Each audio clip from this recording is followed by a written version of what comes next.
Moins d'une heure auparavant, de nouveaux éléments sont apparus dans une affaire qui suscite l'inquiétude depuis plusieurs jours. Un acteur mondialement connu, une propriété isolée, des jours entiers de silence et des indices qui, à première vue, semblent ne pas correspondre. Ce qui ressemblait au départ à la fin d'une retraite paisible se transforme, à chaque nouvelle information, en une énigme de plus en plus sombre. Et c'est précisément là que cette histoire commence. Car la véritable question n'est pas seulement ce qui s'est passé dans cette maison. La véritable question est de savoir pourquoi, derrière ces murs, quelque chose de plus semblait caché que ce que quiconque aurait pu imaginer. Pourquoi tout est-il resté silencieux? Pourquoi aucun appel à l'aide n'a-t-il été lancé?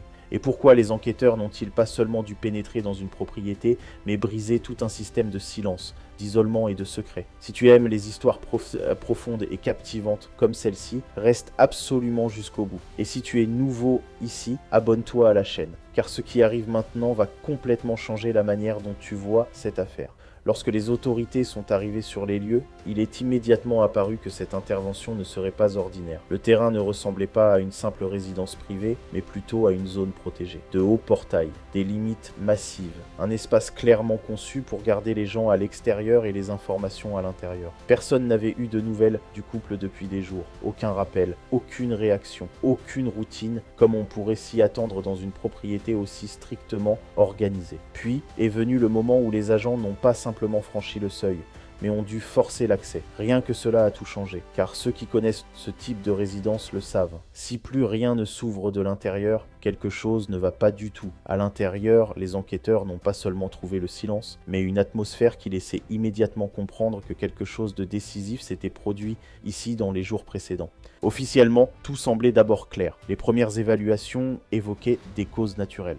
Mais en même temps, une analyse médico-légale a été lancée, bien au-delà de ce que l'on attendrait dans un cas simple et clos. Et c'est précisément là que commencent les contradictions. S'il n'y avait rien de suspect, pourquoi un tel déploiement technique et criminel? Pourquoi une recherche de traces aussi intensive? Pourquoi analyser l'ensemble du terrain avec autant de précision? Ce qui rendait la situation encore plus troublante, c'était la chronologie. Peu à peu, il est apparu que les deux personnes n'étaient pas décédées en même temps. Cela signifie que l'une d'elles a peut-être vécu plusieurs jours seule dans cette maison, sans aide extérieure, sans tentative visible de contact, sans que personne n'intervienne. Cette idée à elle seule est dérangeante, mais elle devient encore plus difficile à comprendre quand on considère que le système de sécurité était toujours actif, alors que d'autres systèmes avaient été volontairement désactivés. Et puis une question s'est imposée, dominant toutes les autres. Qu'est-ce qui empêche quelqu'un d'appeler à l'aide lorsqu'une catastrophe s'est déjà produite chez lui? Était-ce la confusion, la peur, ou y avait-il autre chose? Quelque chose qui devait rester caché à tout prix. Plus les enquêteurs progressaient dans la maison, plus il devenait évident qu'il ne s'agissait pas simplement d'un lieu de vie retiré. La structure du bâtiment, l'agencement des pièces, la technologie, tout semblait planifié, réfléchi et orienté vers le contrôle. Ce n'était pas un endroit devenu ainsi par hasard. C'était un lieu conçu intentionnellement. Dès la première inspection, il était clair que beaucoup de choses n'étaient pas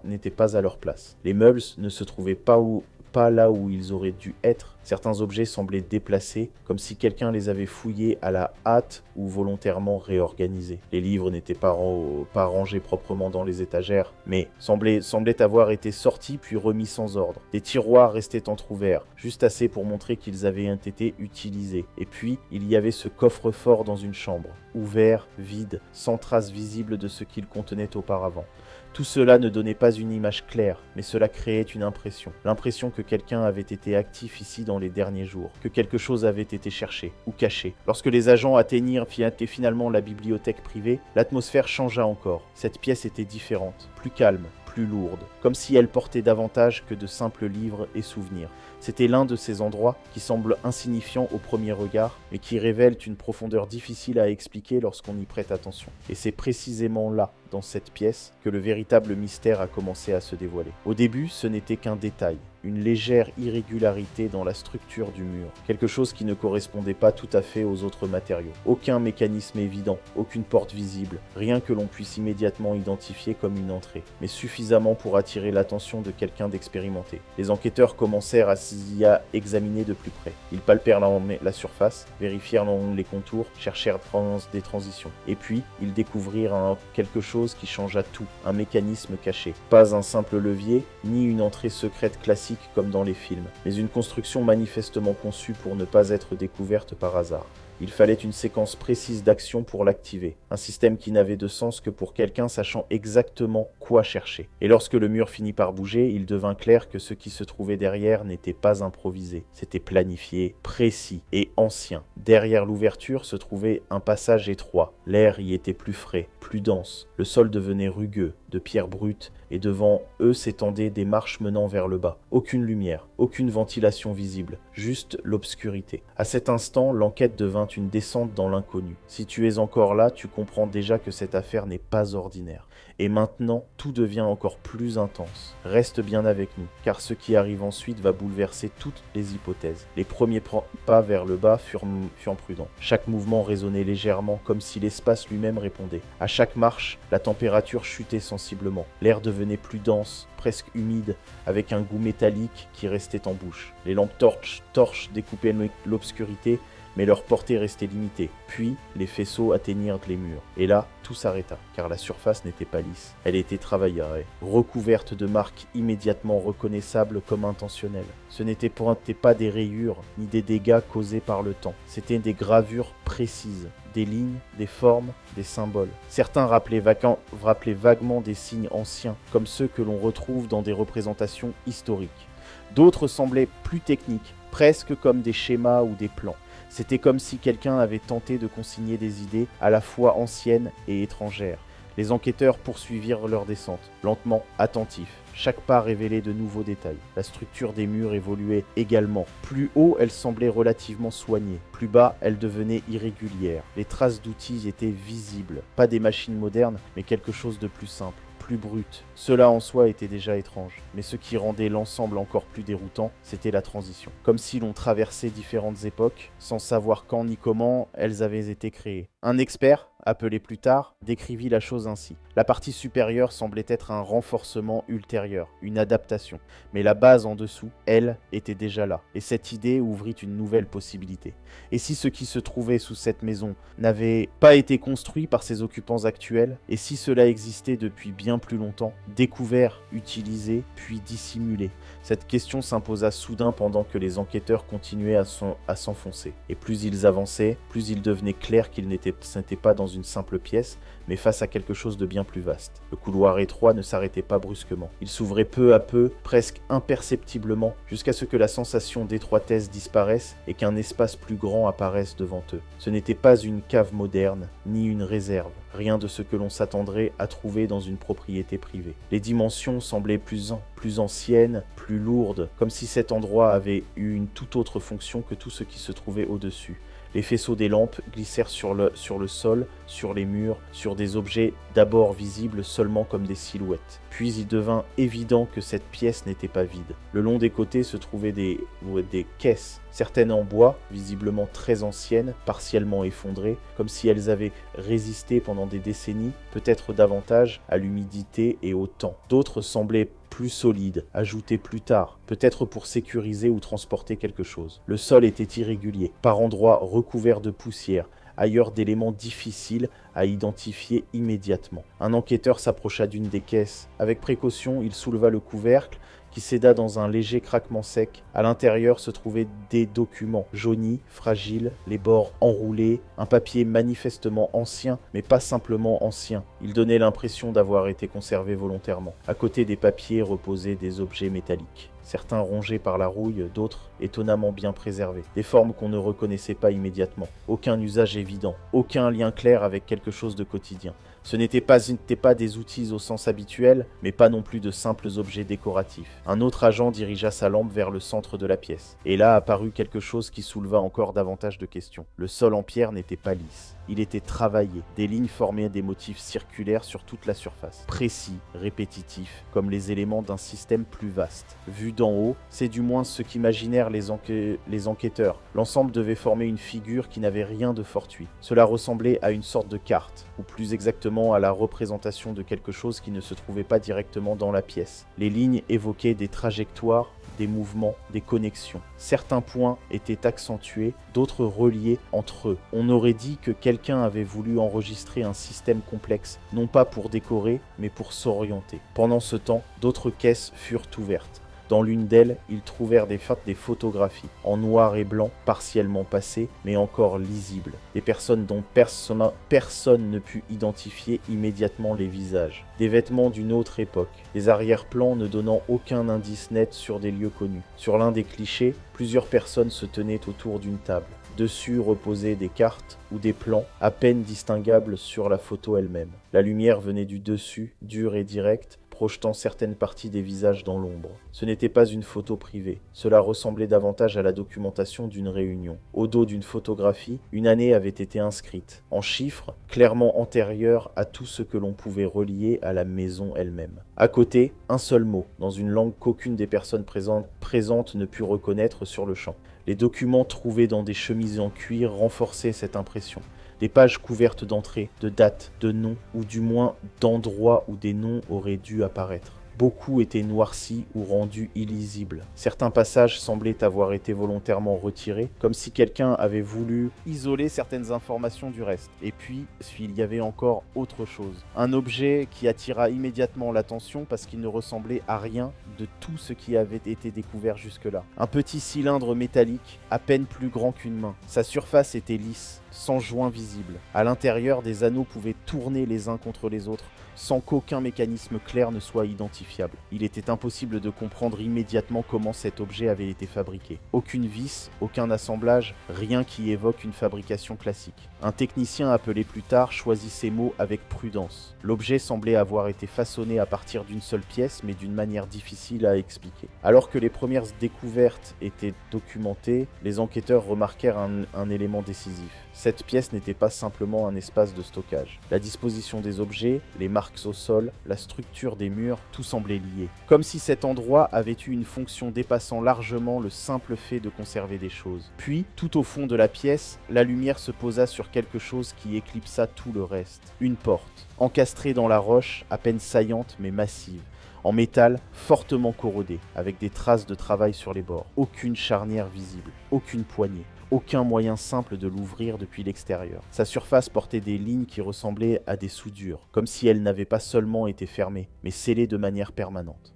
L'un des enquêteurs s'approcha, dirigea sa lampe vers les contours. La structure était sans équivoque. Cette porte n'avait pas été conçue pour empêcher les gens d'entrer. Elle avait été conçue pour empêcher quelque chose de sortir.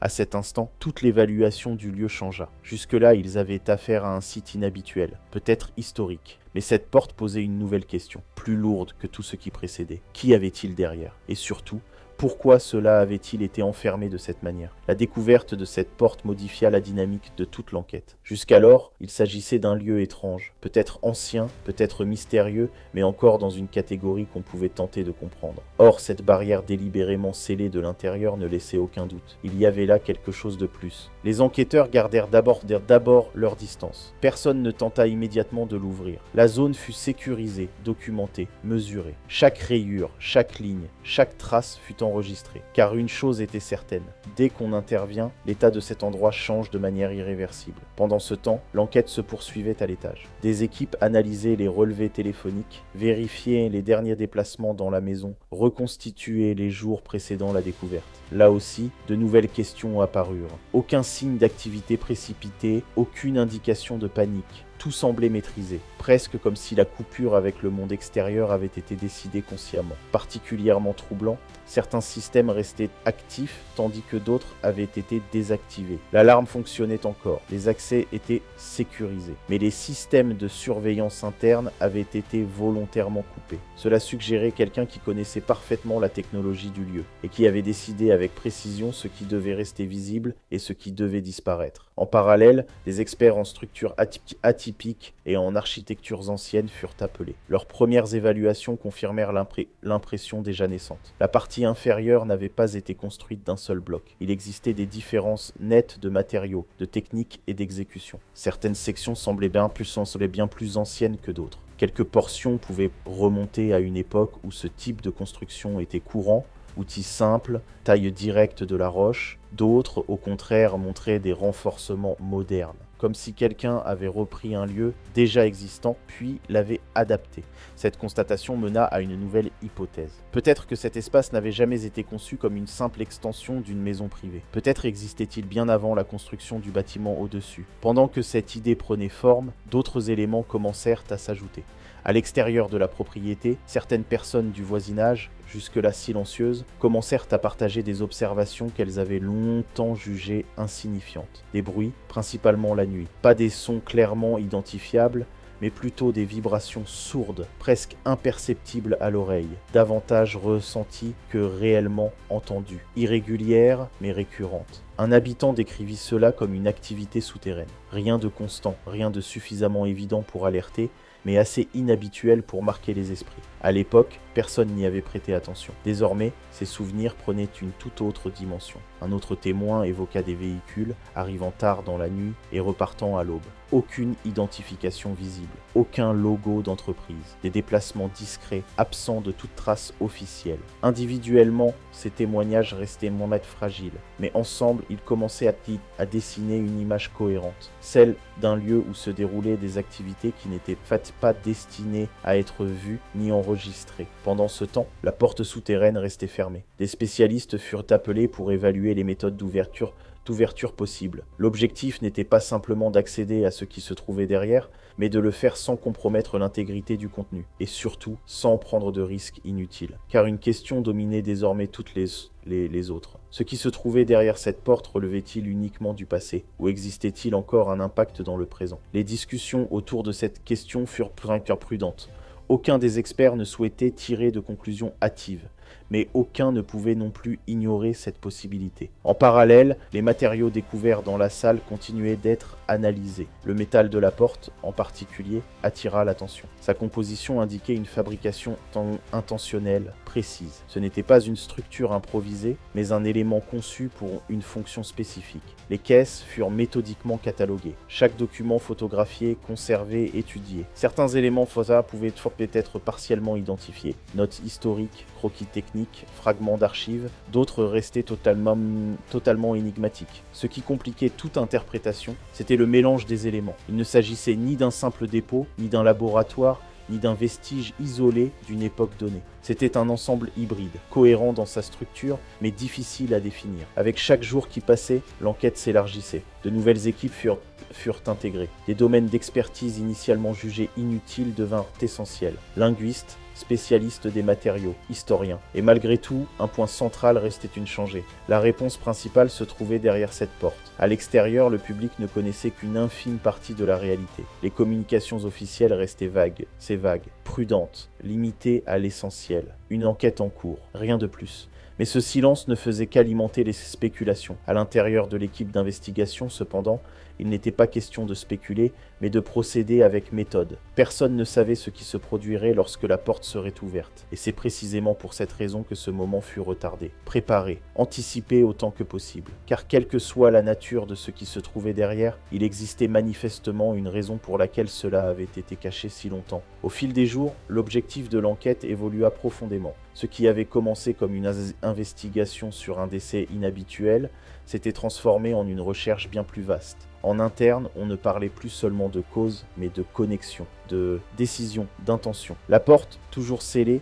devint le centre de toutes les discussions. Des équipes spécialisées analysaient les risques potentiels. Études des matériaux, scans structurels, mesures de l'air ambiant, tout était effectué sans altérer la barrière elle-même. La question n'était plus seulement de savoir ce qui se trouvait derrière, mais aussi si l'on pouvait se permettre de le découvrir. Dans le même temps, la vie de l'homme qui avait vécu au-dessus de cet endroit fut examinée plus en détail. Non pas publiquement, mais en interne. Ses habitudes, ses contacts, ses routines. Un élément ressortait clairement. Son mode de vie avait changé de manière progressive mais constante au cours des dernières années. Moins de déplacements, moins de visiteurs, davantage d'isolement. Mais cet isolement ne ressemblait pas à celui d'une personne âgée se retirant du monde.